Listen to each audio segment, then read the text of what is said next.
Giovanni Manildo, si è svelato un altro tassello importante quest'oggi, una candidatura forte quella di Moretti. Beh, una cosa importante innanzitutto il fatto che il PD abbia scelto le primarie, che sono il dialogo con le forze vive della società. Il fatto che Alessandra abbia accettato la richiesta di candidarsi è un'altra cosa molto molto importante, perché penso che possa essere il candidato che batterà Zaia. All'interno del partito qualcuno ha detto sostanzialmente che si perde un po' di tempo con queste primarie di fronte a quasi plebiscito per Moretti.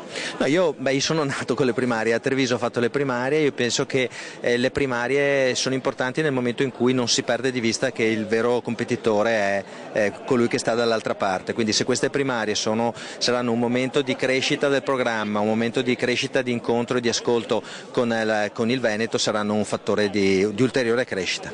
Lei è un po' il simbolo di una vittoria che in qualche modo dovrebbe tentare Alessandra Moretti, cioè a Treviso ha scalzato Gentilini dopo 20 anni. Che consigli può dare in questo momento? Speriamo di essere contagiosi, che succeda la stessa cosa, ma il fatto che quando le cose nascono dal basso e si crea un entusiasmo, si crea una squadra, è molto, molto più facile. A me quello che mi ha colpito è questa capacità di creare una squadra di giovani amministratori, di persone che hanno una visione di Veneto diversa e di metterla in rete tutte quante insieme. Ecco, se continuerà nella capacità di fare rete, come penso che possa portare a casa la Regione.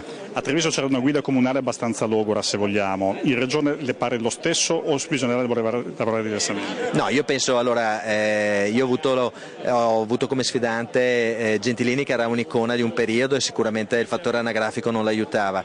Zaia è comunque una persona che appare assolutamente dinamica, quindi sicuramente è una cosa diversa. Nella sostanza delle cose però il sistema è esattamente lo stesso, cioè il sistema Veneto come il sistema Treviso era un sistema inchiodato, un sistema fermo, un sistema che non dava prospettive per poter guardare il futuro con ottimismo. Ecco, questo è la cosa che dico ad Alessandra che deve dare una visione, indicarla con coraggio e essere ottimista nel perseguirla.